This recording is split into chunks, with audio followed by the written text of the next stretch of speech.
Welcome to this Centro de Poder interview with the experts. I am Cande Garibay, director, and I am honored to present to you Robert Boyd, who is the founder and director of Triangle Feldenkrais.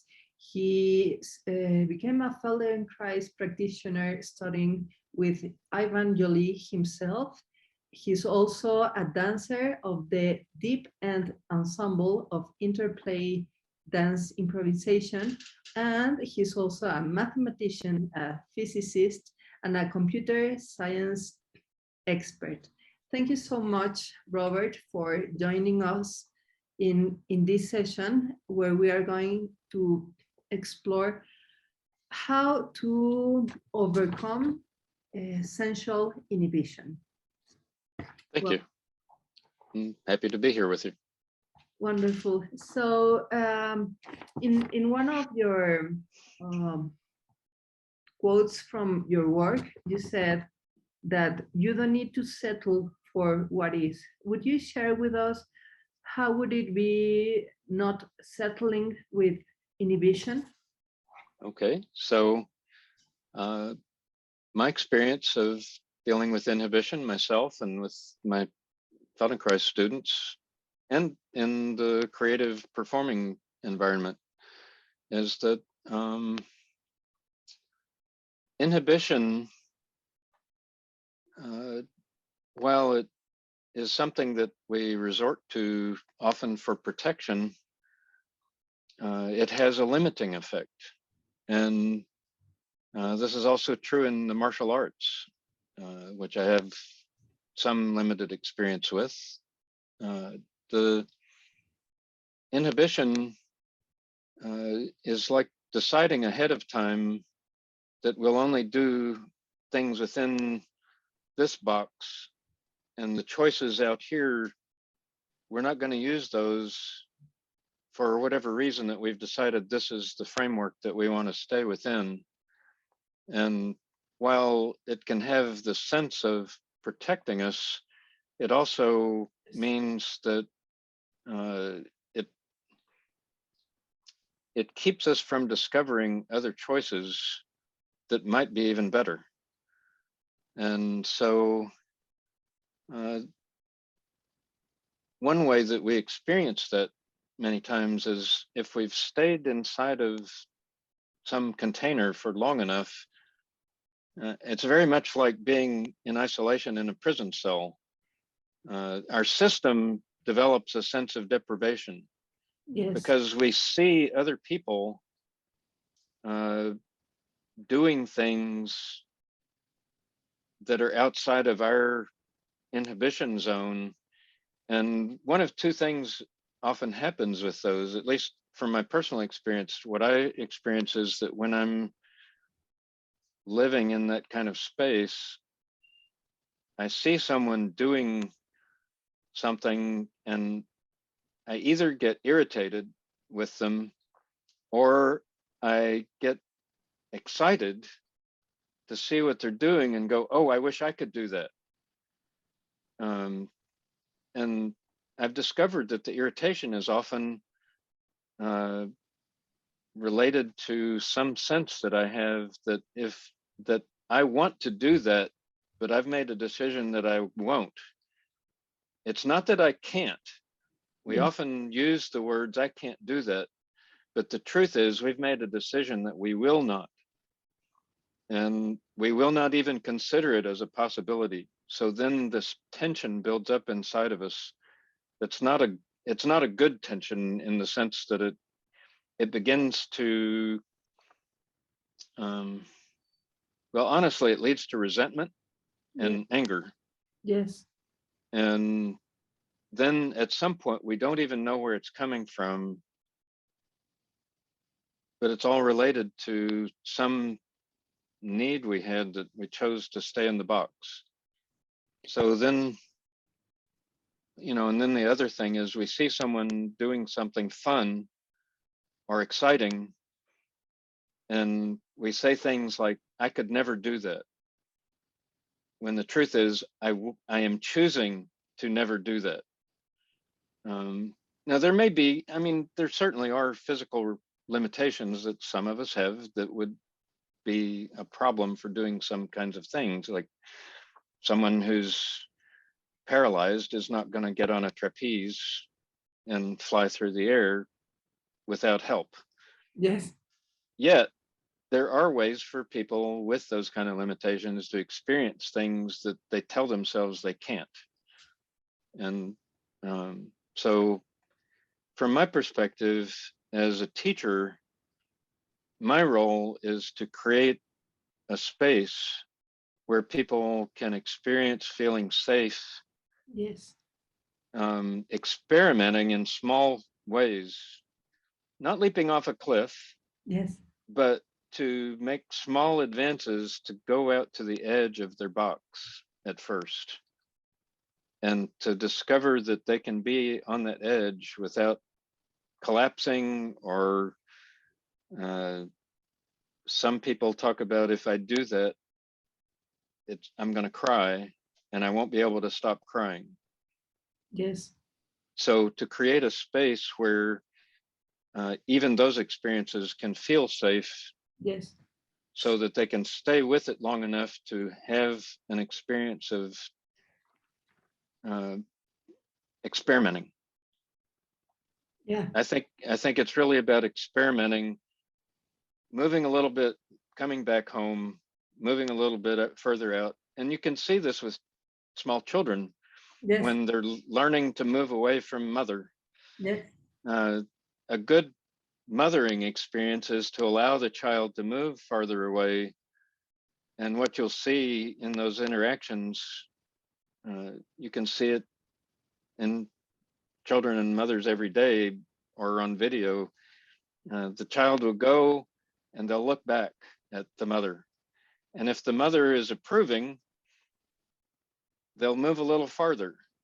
And this is not about this situation where the child is just flying off, running. You know, I've seen that too. Many children do that, but in this exploratory phase, they're looking to see how safe it is, how far they can go safely without losing that connection with mother. Of course, later, as we grow to adulthood, the challenge of parenting is to make it safe for the child to move completely out of the zone of being connected with home and to have their own ability to make home wherever they are. And it's that way too with this this personal moving out of inhibition, because the inhibition has become home. Yes. And to quote someone else, better the devil we know than the devil we don't. Yes. Yes. And there's a sense of danger outside of the box. So the challenge is to create a safe way to open or soften the box, to stretch it a little bit, and then maybe let it slowly dissolve over time. But it's not the kind of thing that most people, if they have like a peak experience where their box is just blown open, many times they find themselves pulling back in afterwards. Yes. And then they're sort of wishing they could have another peak experience to get out of their box, but they don't know how to open the box. Yes. It's like only the experts know how.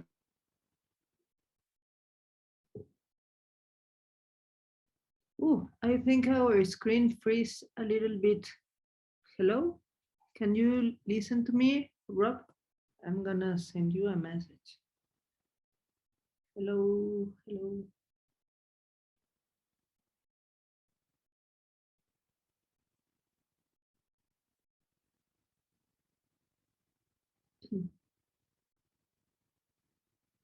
Hello, hello. I think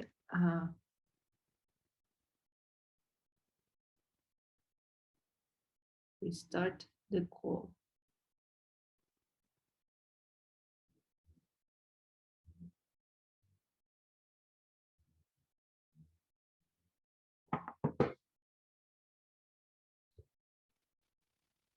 Yes, so what happens when the box that contains you just blows away suddenly?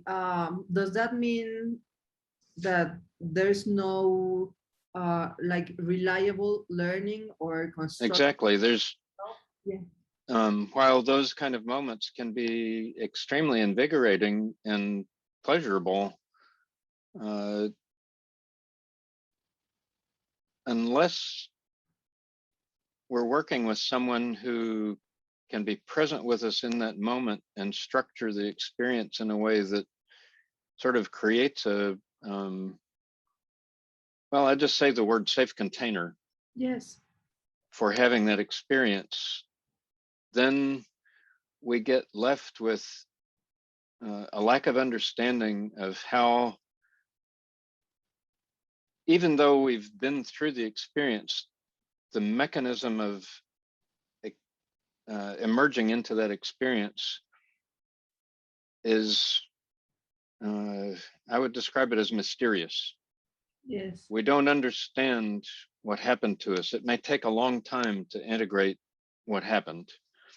And what happens most of the time is that we return to our routine and then we collapse in again. Yes. We have this memory of a fantastic experience, and I've heard this many times after church retreats or men's groups retreats or therapy intensives. Why can't it always be like that? And that was a fantastic experience. I want that every day. And or there's something we experienced during it that we want more of. And that's really the key, is becoming friends with that part of us that knows we want more. Becoming friends with that part in us that That wants more. we want, that wants more, which has Yeah. to do with knowing that you don't need to settle for what is. Yeah, exactly. And this plays into the, so, I mean, there's many things that inform us of things that are outside of our experience. And some things we see and we go, I would never want to do that. That has no attraction for me. But then we see other things. We smell things, we touch things, we taste things, we see things, we hear things, and our senses Yes. feed into our brain. And we have some part of us that recognizes that there's something there that our self would like to experience in some way. And yet, when we've had to, for safety reasons, impose these inhibitions, then our our illusion of control stops us from pursuing the desire. Yes. So what that does is it cuts off Allow. learning whether or not we would really like it or not. Yes. So to me, the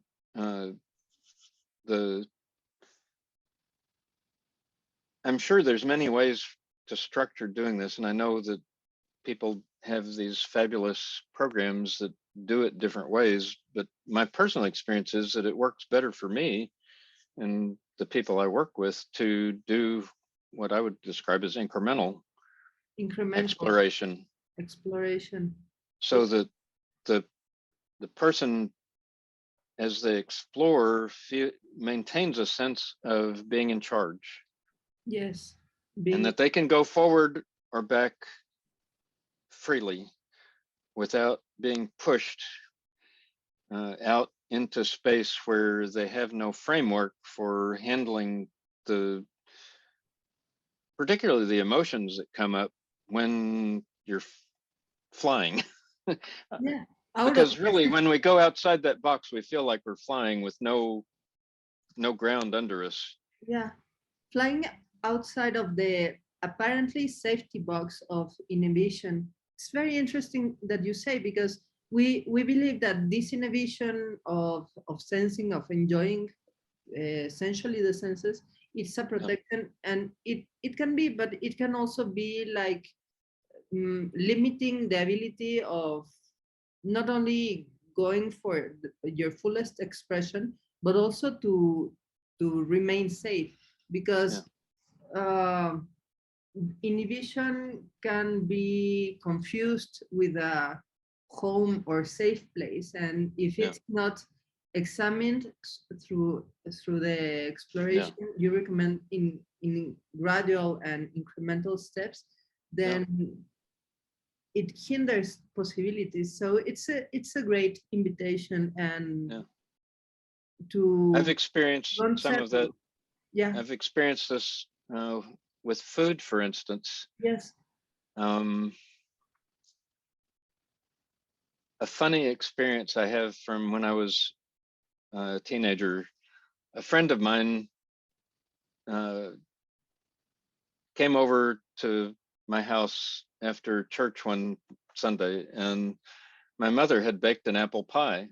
And after the meal, she offered everyone a piece of apple pie, and my friend refused it. Why?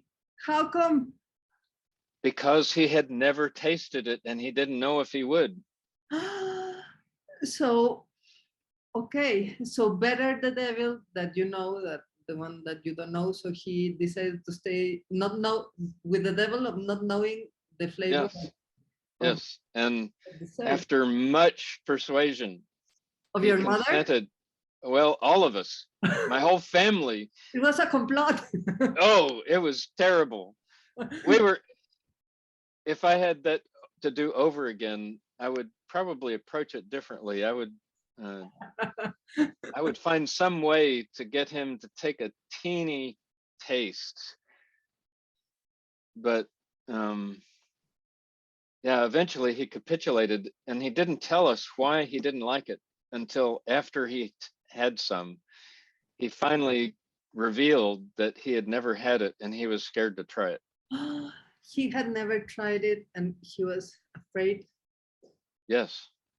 And to me, that is such a brilliant, it's a brilliant example of where many of us are with something we're inhibiting. Yes. We are scared of what will happen when we experiment, because we don't want to be overwhelmed with an unhappy experience or a happy experience that we don't know how to manage our emotional surge that might come from it. Because emotional surges like that, when we grow up in environments that don't support us emotionally, yes, we don't develop skill at containing ourselves when we have these strong emotional surges. And happy emotional surges are as scary as the unhappy ones, because we don't have that sense of safety in ourselves, that I know how to be that big without blowing up.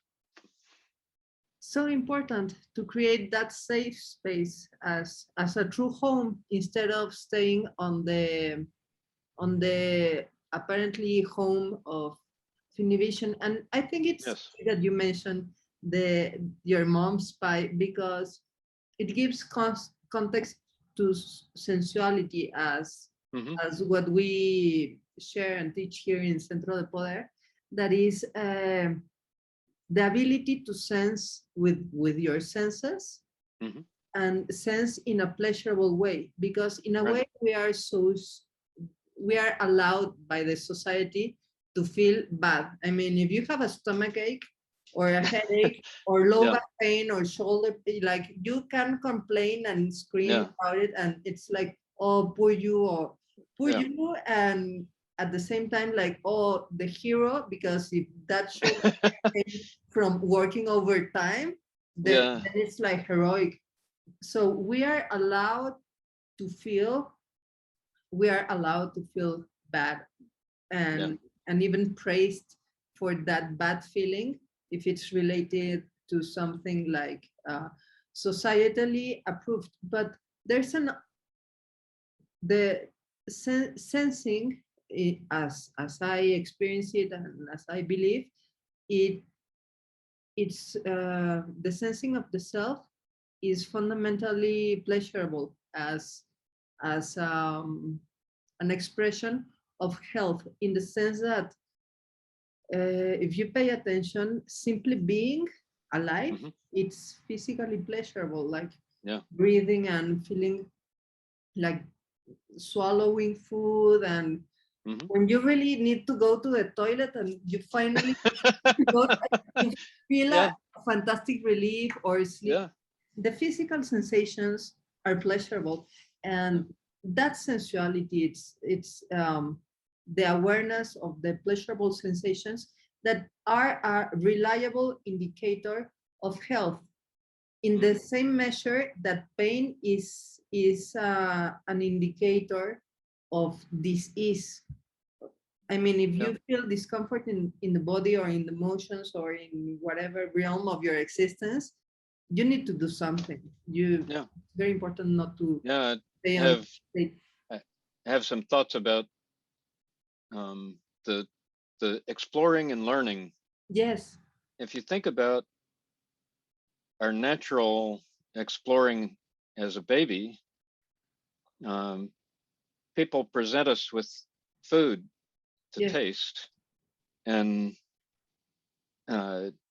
it's really obvious for an uninhibited baby when they are presented with something that disgusts them, they will make a face that is just blah, and they'll spit or push away. And you can see that they're uninhibited.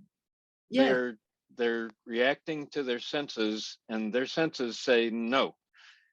And on the other hand, you see them when they get something to their mouth that they like, they want more of it. And, even very clearly they want more and they go for it. So, and another is touch. A baby exploring their own movement, at some point, if they're physically capable of it, their hand will get to their mouth. And then they start exploring, oh, that's kind of nice. And they find ways to get the hand in the mouth more often. And some people who don't understand what's going on get upset that they're putting their hand in their mouth all the time, but it's natural. It's they're getting a sensation they like. And to me, the important thing for someone being present with a child at that stage is to celebrate their discovery and support them in exploring more sensation in a safe way. And so another is a baby who has natural sight ability. As their sight develops in the early weeks of life, they begin to engage more and more with what they can see around them. And when they reach the ability to turn themselves over on their stomach to get that different perspective on the world around them, I just love, I've seen both in person and on video, children having that discovery moment where they're suddenly looking from their belly and it's like, wow, look at this. And of course, they're also having that visceral sensory experience of being on their belly, and they did it themselves. So there's all this sensing going on that makes for a very exciting time. But then they begin, you see them begin to pay more and more attention to the world around them that they can see, and they'll pursue getting on their belly again just so they can have that visual perspective, as well as the freedom of movement that comes from that at some point as they begin to crawl. So to me, beginning to support someone experimenting with loosening their inhibitions is creating experience, helping them create experiences where they do small experiments, and to give them control over, which they already had, but to make it explicit that they have control to say, I like that, I don't like this. And that's important in movement, it's important in touch, it's important in taste, hearing, visual. I see this painting, I like it. I see this one, yuck. I don't know what the artist was doing, but I don't like it. Yes, yes, and, yes. And to externalize like and don't like. Yes. I like when you touch me this way. I don't like when you touch me that way. I like that when I touch this chair, but when I touch this stone, that's too rough for me. I like the fur of this cat. I don't like the fur of this dog. It's too rough or scratchy or something, or, you know, to play with very basic sensing experiences of like and dislike. Like and dislike, reclaiming back the expression of discernment, because we always know in a physical level, like, okay, this doesn't taste good, but I am going, or like to conform to social norms on spite of. I'm at this restaurant with my friends and they said I should try this. Yuck, I don't like it, but I'm with my friends and they said I should try it. It's not okay to say bleh, or it's not okay to say brah, but it's not okay. It's not okay for them, but at the same time, it's what is okay with you. Yeah. So it's daring, and I think that's the decision of sincerity, of being first and foremost sincere with yourself, and extend that authenticity and sincerity to your friends, in the sense that you need to know what you like and you don't like in a physical level, to regain and reclaim trust in your body, trust in yourself, and trust in the world, because from there you can tell your friend with your hand on your chest, like, I don't like your restaurant, or I am not liking this food. Maybe you say it with better words, but you can always say, I love that you like this and wanted to share it with me, and unfortunately in my mouth it doesn't taste good. We need to copy paste that script, Robert. Of how to say no, because that is also saying yes to yourself, and going beyond that apparent home that is more of a jail of inhibition, that refers you to past experiences that got you into that space and inhibited and limit you from relating to this precise moment as it is on your fullest capabilities. So that's wonderful, and makes a huge contrast on the experience that your friend had with the delicious pie of your mother. His inhibition blocked him from really getting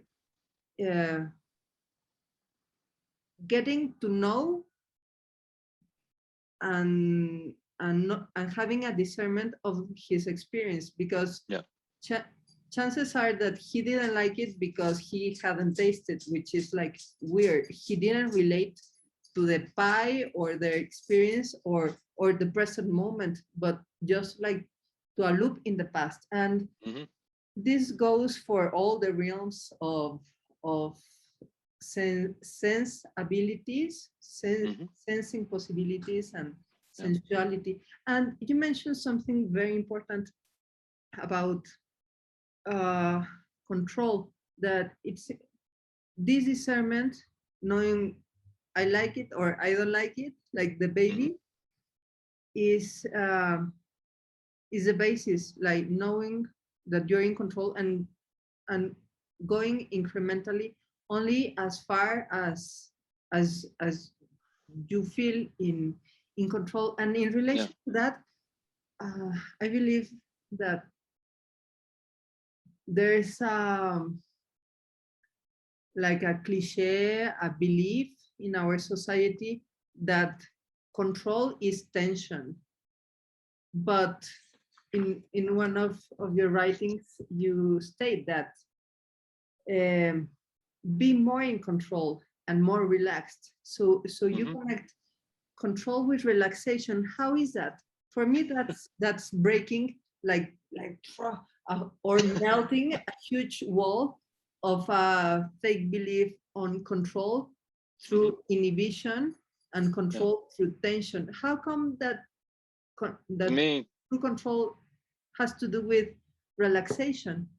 So to me, true control, and you've alluded to this some before, true control is when we feel in charge of our own choices. We feel in charge of our own choices. Yes. So, and there's Moshe Feldenkrais gets quoted for this one thing that he said over and over and over, which many Feldenkrais practitioners repeat. And I love it still because it has so many implications. When you know what you're doing, you can do what you want. Yes. When you don't know what you're doing, it doesn't matter what you do because you won't know if you're getting what you want. Yes. So there's so many things tied up in that. One of them is the thing about knowing what you want. When we inhibit ourselves sensorially and sensually, by implication, we don't find out what we want and what we don't want. What we're doing is we're pre-deciding that we're not going to risk experimenting, finding out. We're going to stick with what we already know, regardless of how limited it is, because we feel that is better than risking disappointment, pain, disgust, danger, physical harm from going outside of whatever box we've chosen. The type of boxes can be many. I mean, it can be as simple as my friend who didn't want to try apple pie, or it could be much more complicated. Someone who doesn't want to let anyone touch them because it might stir feelings that they've suppressed because of something somebody did to them.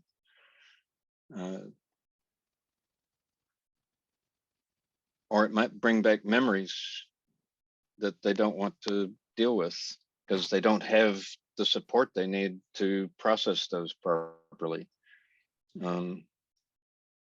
That's key. Like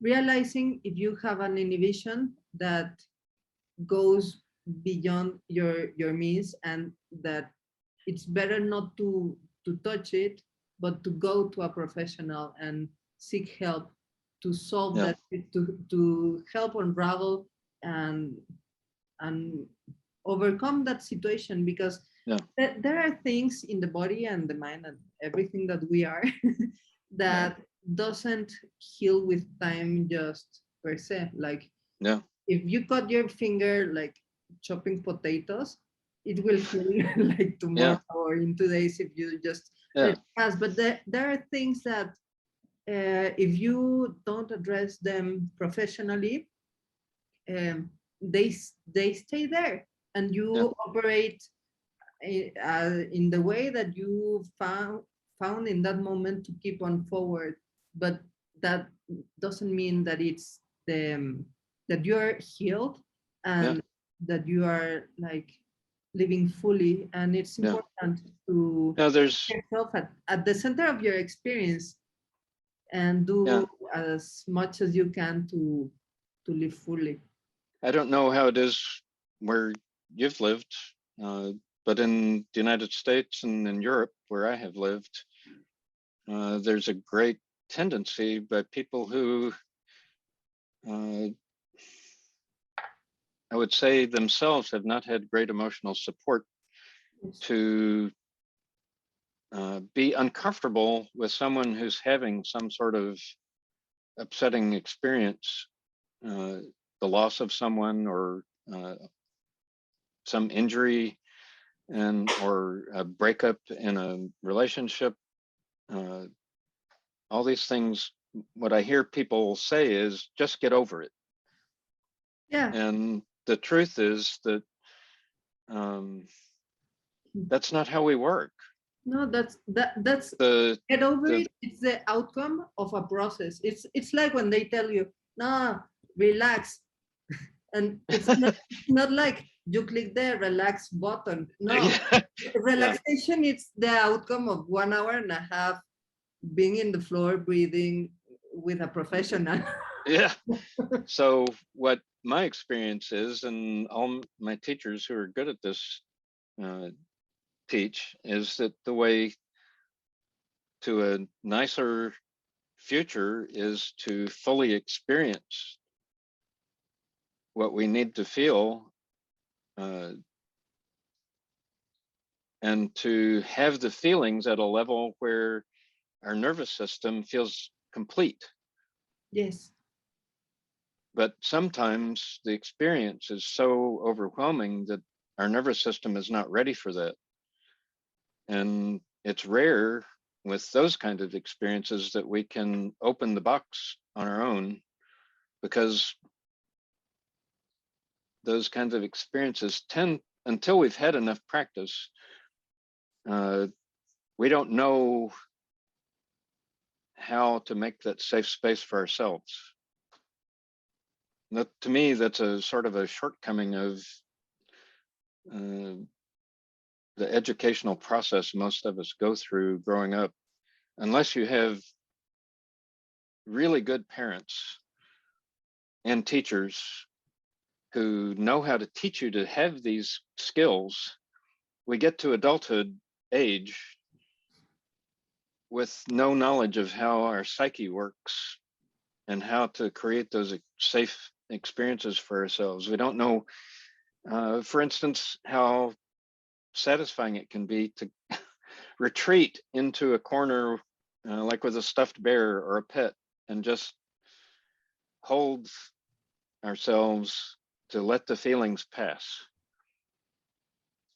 Sometimes a really important tool is to have someone with us.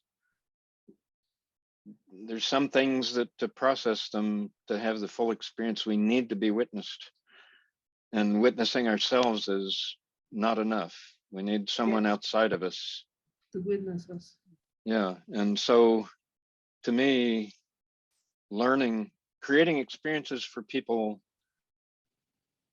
to have that embodied experience of being witnessed is an important part of opening sensuality, because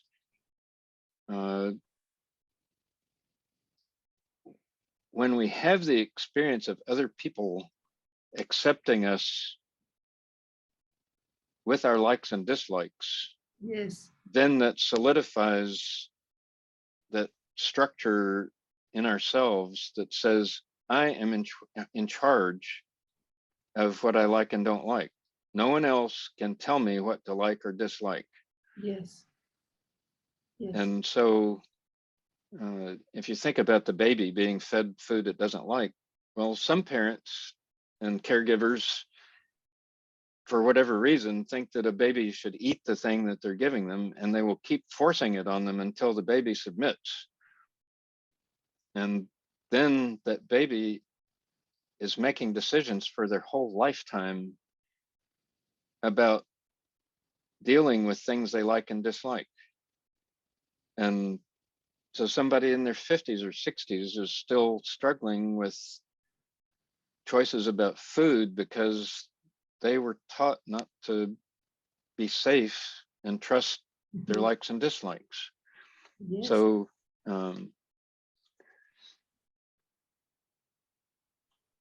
to me, there's this whole dance of interaction with other people that is complicated by those early experiences where we may have rules and decisions that were made before we were even verbal.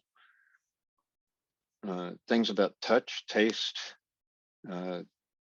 comfort and discomfort and placement, like a bed that's uncomfortable or a piece of furniture. To me, one of the most amazing things is to find a couch or a chair that when I sit in it, it supports me and comforts me just to be in it. To me, that can be a hugely satisfying sensual experience. But if I've been taught to disown my own sensation, then when I sit in a place like that, I may not even reach the level of conscious awareness that, wow, this is a fantastic chair for me. And to want to repeat the experience.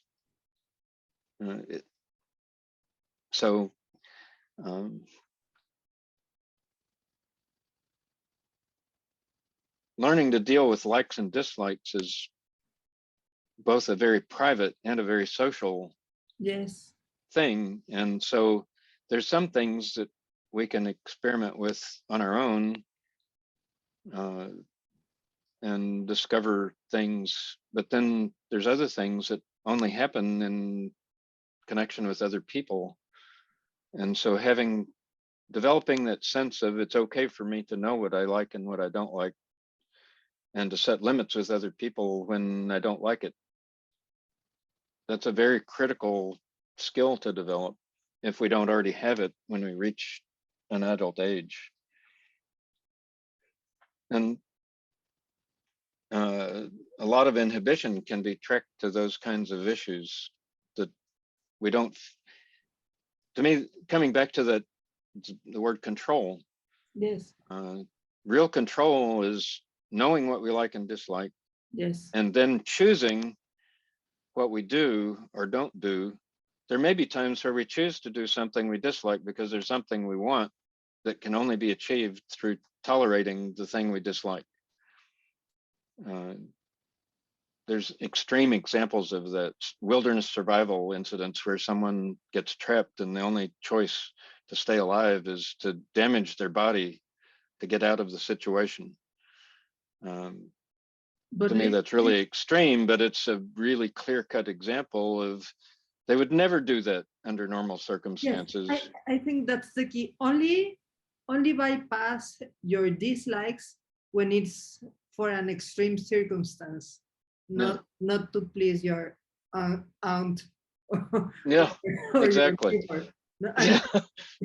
If you need to hurt yourself because that's the only way to survive, well, then there's not much choice, but we give away our sense of integrity for smiling to someone food that you don't like.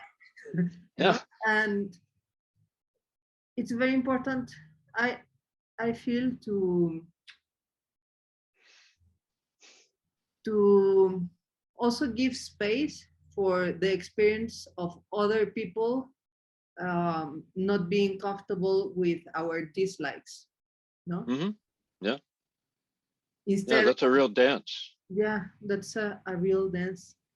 It's wonderful. It's key. I appreciate so much that you brings all this clarity on how to decide not to settle with sensual inhibition and understand control as being in charge and deciding upon our own likes and dislikes. And I wonder if you could share with us a small practice or experience that we can all that we're watching here have of sensuality. Okay, so I have a very favorite little experiment that I like to offer people. That it's short, but it can be surprising. Yes, let's do it. Okay, so To begin, just sit comfortably, hands on thighs, arms sort of just hanging, and as relaxed as you can let your shoulders be. And then, without looking at your arms, bring them across your chest and fold your arms. And if you tuck your hands in, just let that happen the way you usually do it. Now, take a moment and just feel the parts of you that are touching yourself, the parts of your arm that might be resting against your torso, how your hands are touching the different parts of your arms or your chest or your belly, depending on where things are resting. Maybe even particularly noticing fingertips and thumb. Where are they? Are they turned up or down? Are they straight or are they relaxed and curled? Are they relaxed and straight? And does it feel warm or cool? What about if you are touching cloth, what does the cloth feel like? Is it bumpy, smooth, soft, hard? Whatever. Just notice the quality of sensation of whatever your fingers are touching. Are some of your fingers hanging in the air? And can you tell if they are or not?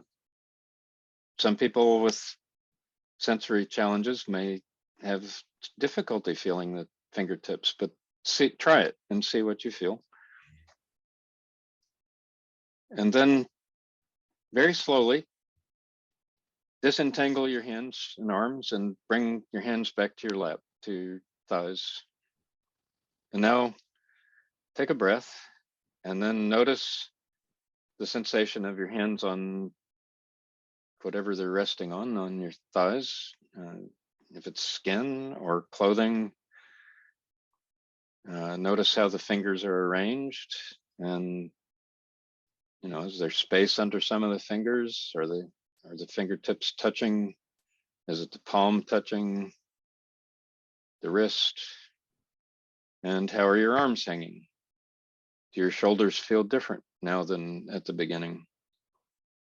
So now do that one more time. Bring the hands and arms to cross over the way you usually do, the habitual way.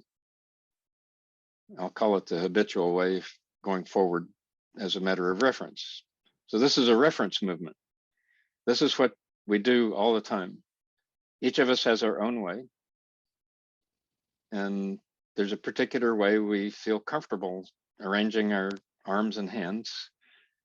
Of course, at times there might be some tension in a shoulder or neck, and it might not feel as comfortable as normal, but there's sort of this habitual place we go. So this time, we won't take a lot of time sensing this arrangement. What I want you to do is very slowly make small movements to separate. And as you separate, notice on the sensations in the hands and the arms as they move past each other. There's nothing special to notice, just notice the sensations. Where do you feel contact? And as the surfaces move past each other, what experience do you have? And then come to rest again with the hands on the thighs.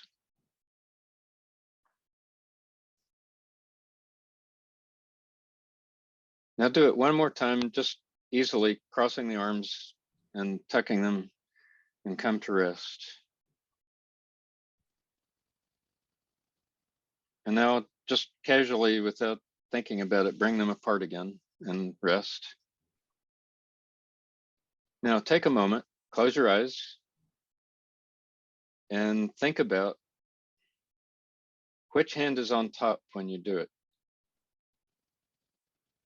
Which hand is tucked, if it's tucked. And see if you can imagine putting the other hand on top and the other hand tucked with the arms crossed in the opposite organization.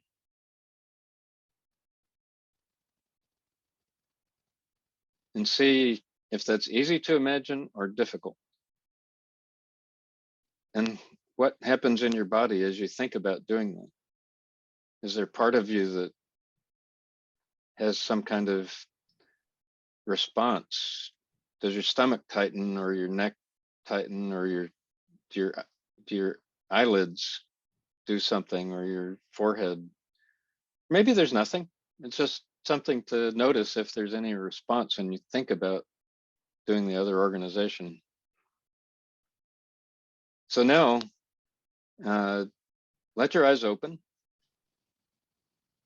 And now attempt crossing the arms the unfamiliar way. See if you can find a way to get the other hand on the outside on top and the other hand tucked in underneath.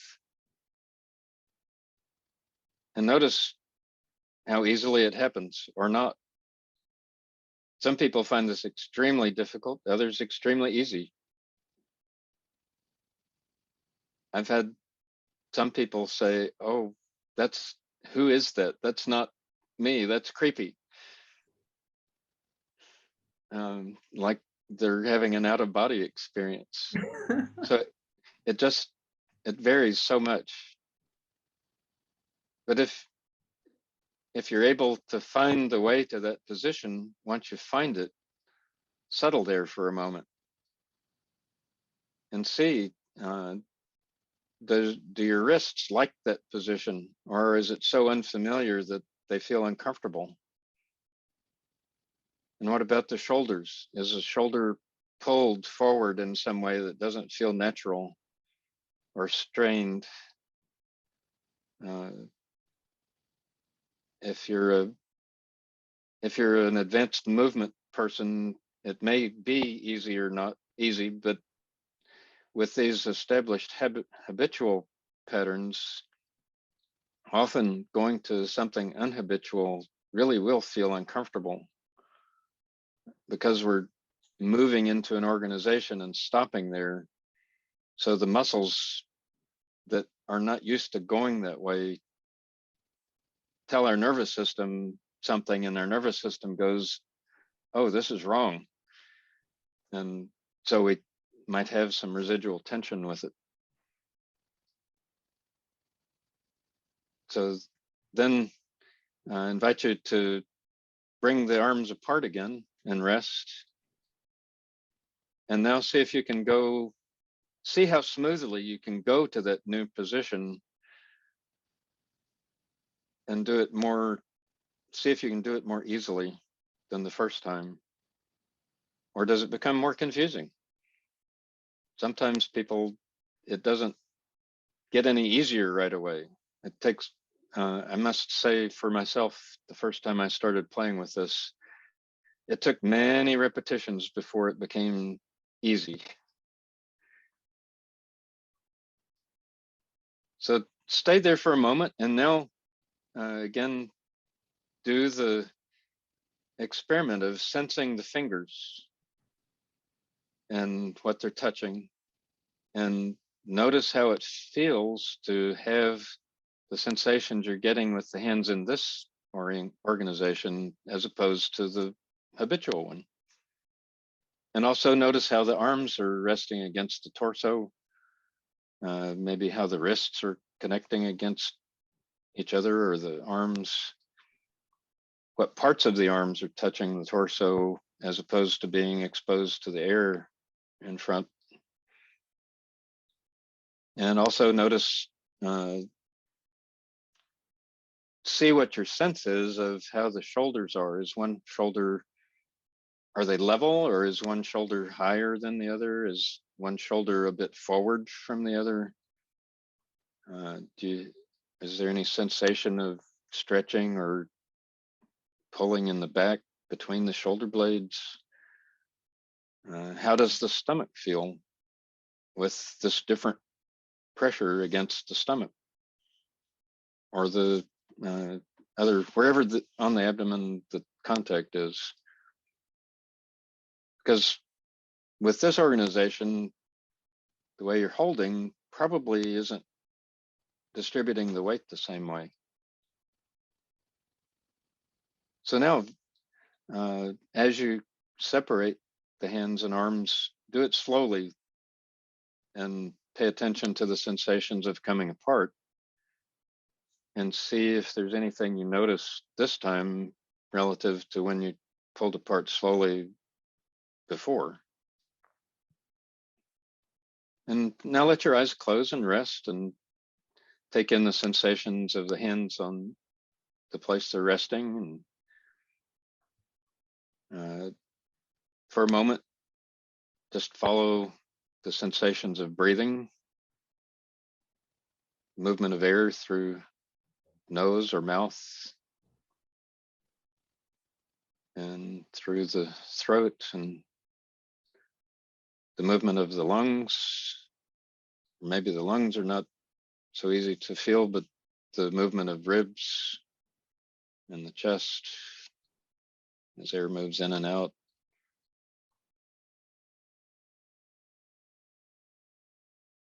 And now let your eyes open softly and do your habitual arm crossing. And see what sensations you have as you go back to the habitual. What sense do you have of going to that position after experimenting with the unusual one? Is there a sensation you notice that you didn't notice before? Is there some way that you respond to going back to the place that you know?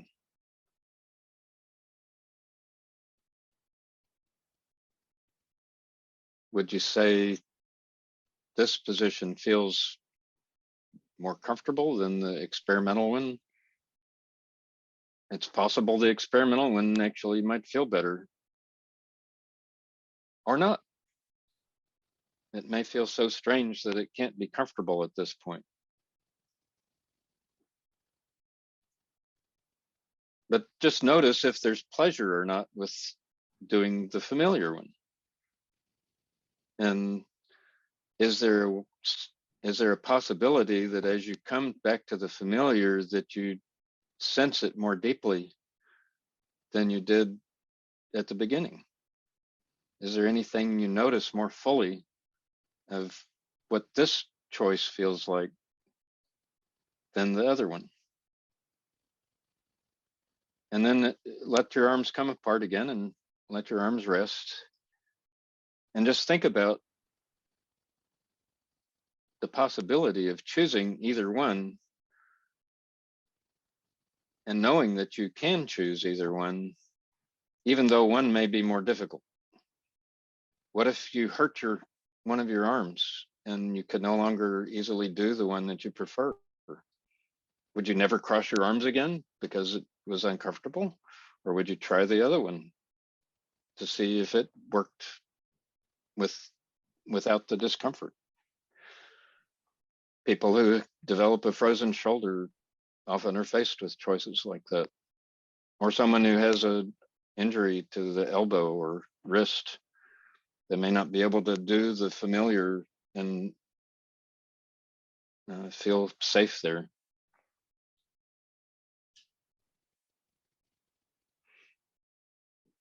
That's it. Wonderful. Something that's so accessible for most people to play with as something just to explore sensory experience. And it's just an easy example of many explorations that are available to us. We can try things in everyday life with things we do that we always do the same way. Well, more or less the same way. I mean, every time we do it, it's new, but we're accustomed. Things like the way we pick up cutlery when we're eating, I suggest experiments of all of these kinds to be done when we're not in a hurry, because when we're in a hurry, it may be dangerous to experiment with unusual movements.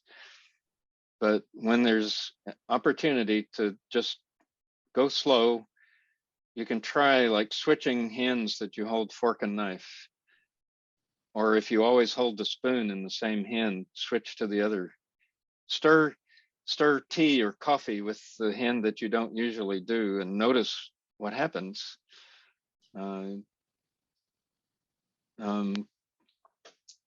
I discovered it's rather dangerous at my kitchen door to put the key in with my left hand, because I'm so used to doing it with my right that I don't knock my knuckles against the door frame. But the first time I tried it with the left, the handle was close to the door frame, and when I turned my hand with the key, I skinned my knuckles. Right. So that's another kind of example of the danger of experimenting. There really are dangers in trying unusual movements, so it's important to maintain safety. But I suggest the experiment nonetheless. It's a worthy experiment to find out if and how I have control when I do it differently. Another simple one is going upstairs.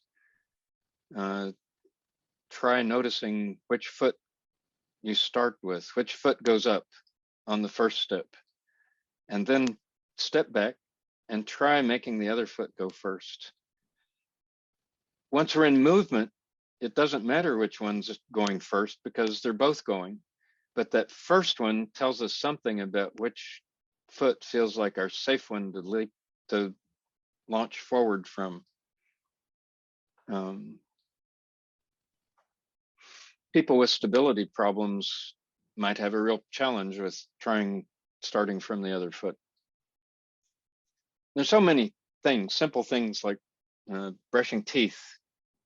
If you do that, to switch up which hand is holding the toothbrush. My left hand feels really awkward, but I've done it enough times now that I can actually do it. There was a period of time where my right hand was injured and I couldn't hold the brush with my left, and so I had to switch and I had to get somewhat comfortable with it. Of course, an electric toothbrush makes it easy, but to actually do the brushing movements and move around without jamming the thing into my gums or my cheek, it was surprising how little I knew about how to organize that movement on that side. And I've given up talking about the dominant hand.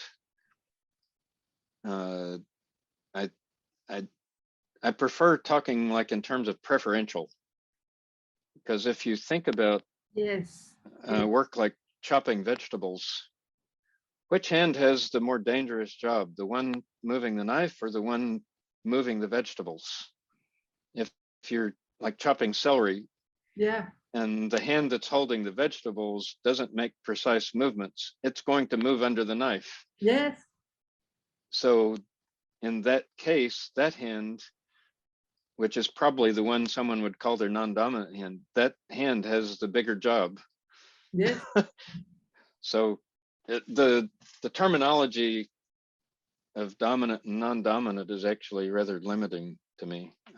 And to me, it gives me more sense of control to say preferential or another term like that. Yes, we can practice this discernment of liking and not liking in every area of the life, even on course and terms. Because to me, it's important to start out with the little things. Yes. The smaller, the better, because then the risk is smaller. Is small. Yes, and you start to melt that inhibition box, and also daring to bloom beyond limitations. Wonderful, Robert. It's been a pleasure. Thank you so much for your welcome time and your attention. Would you share with our audience where can they find you? Okay, so I have a website that is accessible to everyone on the web. It is www.trianglefeldenkrais.com, and Feldenkrais is Feldenkrais. There's no punctuation between triangle and Feldenkrais. I also have a presence on Facebook and Instagram. Currently, I don't update those frequently, but there are some interesting things to read on my website, experiences I've had, and things that I feel strongly about in my work as a teacher practitioner. So I invite you to explore that. And if you have questions, there's a email contact information on the website. Wonderful. Thank you so much, Robert. And thank you for being in this interview with the expert, Robert Boyd. And remember to know your fire so you can share your flame. See you next time. Thank you so much. Okay, thank you.